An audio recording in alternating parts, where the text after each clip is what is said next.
भावनात्मक कहानी। आखिरी परीक्षा शब्द संख्या लगभग परिचय।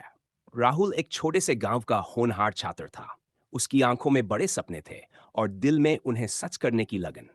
पढ़ाई में अव्वल, लेकिन हालात में सबसे पिछड़ा। उसके पिता एक मजदूर थे और मां खेतों में काम करती थी। परिवार की आर्थिक स्थिति कमजोर थी, लेकिन राहुल का इरादा मजबूत था। हर रोज वह 3 किलोमीटर पैदल चलकर स्कूल जाता था। उसके पास न ढंग की किताबें थीं, न अच्छे कपड़े, लेकिन उसका आत्मविश्वास उसे औरों से अलग बनाता था। राहुल की मां, गीता, उसकी सबसे बड़ी प्रेरणा थी। वह खुद अनपढ़ थी, लेकिन बेटे की पढ़ाई को लेकर बेहद गंभीर। अक्सर वह कहती, बेटा, गरीबी से डर मत, ये पढ़ाई ही तुझे इस हाल से बाहर निकालेगी। राहुल भी मां से वादा करता, मां, एक दिन मैं कुछ बनकर दिखाऊंगा, तुम्हारे सारे दुख खत्म कर दूंगा। बोर्ड परीक्षा का दबाव, समय बीता और राहुल 10वीं बोर्ड परीक्षा के करीब पहुंच गया। यह उसका अब तक का सबसे बड़ा इम्तिहान था। गांव के बाकी लड़के अक्सर खेतों में काम करने या शहर जाकर मजदूरी करने का सोचते थे, लेकिन राहुल के लिए पढ़ाई ही सब कुछ थी। राहुल दिन रात एक करके पढ़ाई में जुट गया। दीवारों पर चार्ट, कापियों में नोट्स और दिल में एक सपना, बड़ा अफसर बनकर मां को सुखी देखना। जेचर, दुखों का तूफान। परीक्षा से महज 3 दिन पहले उसकी मां तेज बुखार से पीड़ित हो गई। राहुल ने दवाइयां दिलवाई, लेकिन बुखार कम नहीं हुआ। गांव का डॉक्टर बोला, उसे शहर के अस्पताल ले जाओ, यहां कुछ नहीं कर पाऊंगा। पिता के पास इतने पैसे नहीं थे। राहुल ने अपने स्कूल के प्रिंसिपल से मदद मांगी।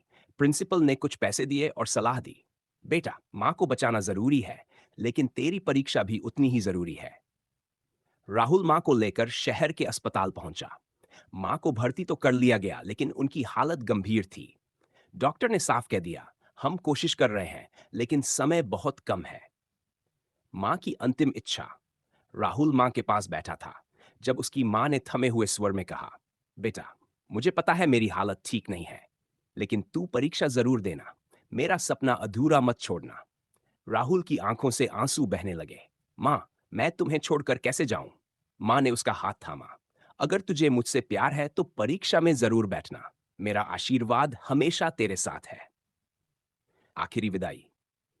अगले दिन राहुल मां को अस्पताल में पिता के पास छोड़कर परीक्षा देने गया। पेपर के दौरान उसका मन बार बार मां के चेहरे पर चला जाता था। फिर वह खुद को संभालता और मां के शब्द याद करता, मां का सपना अधूरा नहीं रहना चाहिए। पहला पेपर किसी तरह निकला। जब राहुल अस्पताल लौटा, मां बेहोश पड़ी थी। डॉक्टर ने बताया वो कोमा में है।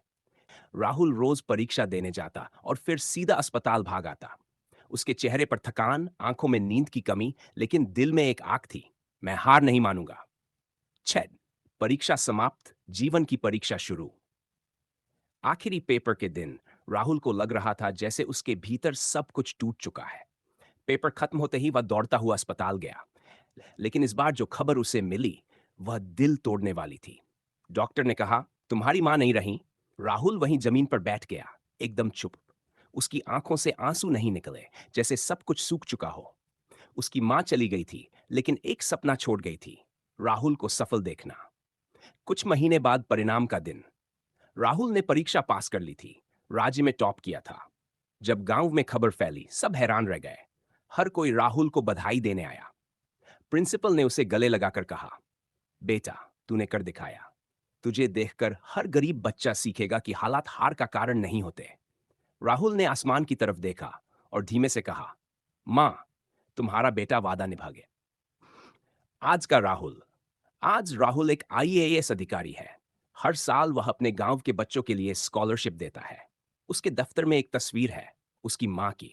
हर बार जब वह थकता है या टूटने लगता है, उस तस्वीर की आंखों में झांकता है और वही शब्द सुनाई देते हैं, बेटा, पढ़ाई ही तुझे इस हाल से बाहर निकालेगी।